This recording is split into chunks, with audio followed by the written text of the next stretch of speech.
1 to. Pumata ka 8, dili ka na puyat. Pero pag ma-change na po nga ni imong sleeping hours, mo ka na ana makuan. Kanang ma-disturb ba imong sleeping hours ba? Salamat, Doc Regine. So niyami ka kang sa kwarto ni James sa dati na ako na kwarto kay hindi pa tapos yung pinapagawa kong pagpintura sa kwarto ko, kaya ngayon andito lahat yung mga gamit ko, pati yung working namin hindi inaabot sa pintura kasi alam niyo naman, pumunta kaming Silvino kahapon tapos late na kami nakauwi. Tsaka linggo din kahapon, walang pinturang available, walang nagbukas na mga merchandise na pwedeng pagbilhan ng pintura. So ngayon hindi pa namin magamit yung kwarto kasi sobrang baho pa ng pintura, at tsaka madikit-dikit pa yung ibang mga pintura doon. Kaya to iwas, alam mo na, mga unnecessary dikit-dikit sa katawan, dito muna kami pansamantala habang hinihintay namin matapos yung kwarto sa kabila.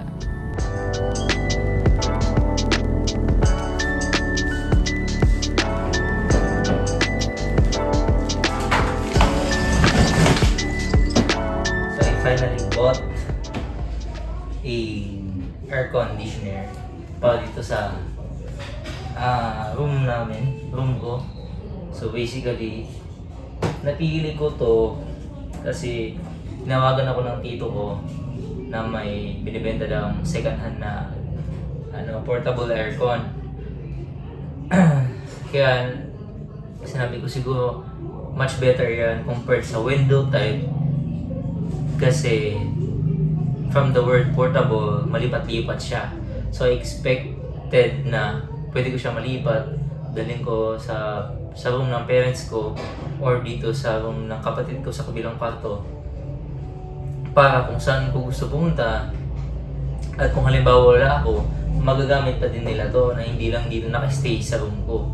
Pero yung original plan is dapat naka window type talaga dito kasi may nakalaan dyan na space para talaga sana gawing window type. Pero nung sinabi ng tito ko na yun nga may binibenta ng second hand na portable air conditioner, grab ko na. Sa kasamaang palad, hindi siya nag-work out the way the way we expected. Kasi dito sa likod may lalabasanan siya ng mainit na hangin. Yung mainit na hangin, kailangan nito.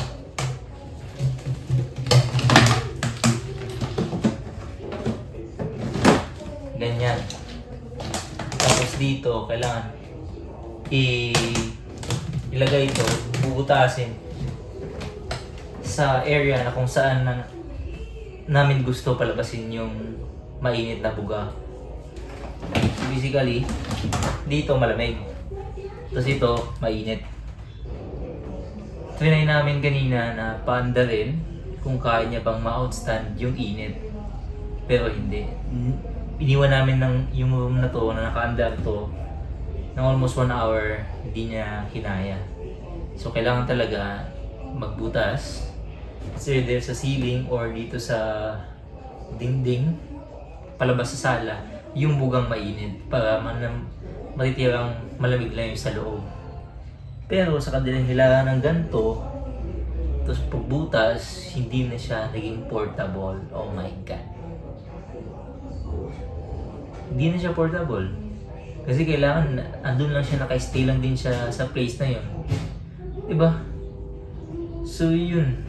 Na ako. Expectation versus reality sa na to. Wala akong masamang sa brand or something. Dun lang sa goal sana na yung portable, hindi ko din na-realize na sinabihan ako ng tito ko na may lalabasanan daw ng hangin. Pero, sabi niya din na pwedeng malipat-lipat. Kaya yun, ano talaga sa isip ko na pwedeng malipat-lipat.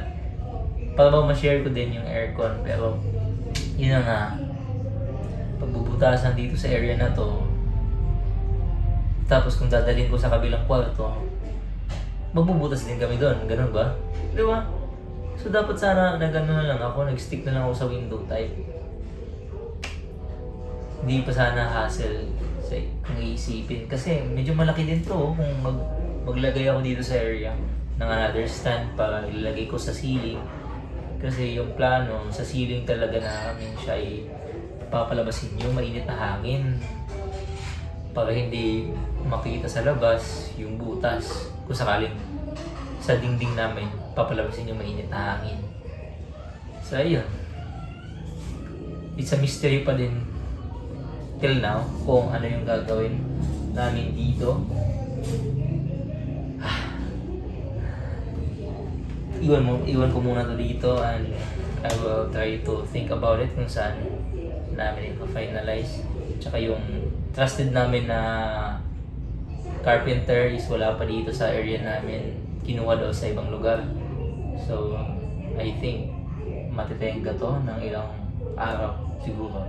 Okay lang yun kasi hindi pa din naman to tapos yung mga pag-paint. So, yun. Punta muna tayo sa alin. Papayos natin yung motor. Kasama natin si Sulitan. Kasi nag-facility cleaning ako.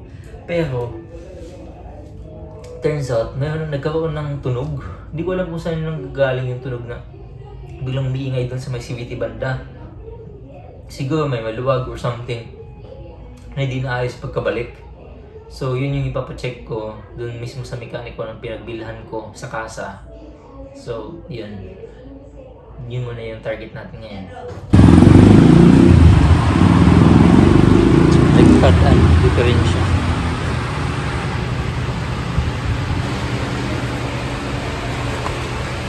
Pudpud na. Pudpud na nga yan. Oo, meron.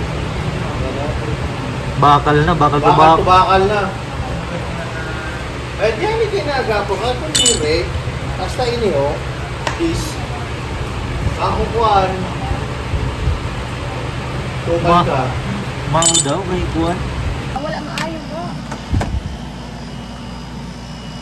So we're trying the portable aircon dito sa kwarto.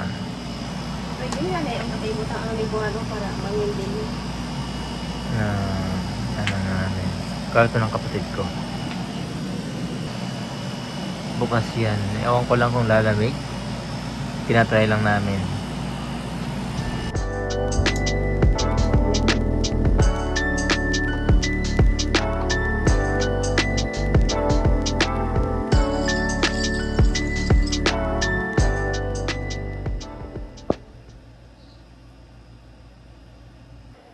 Let's call it a day. And that would be it. See you in the next one.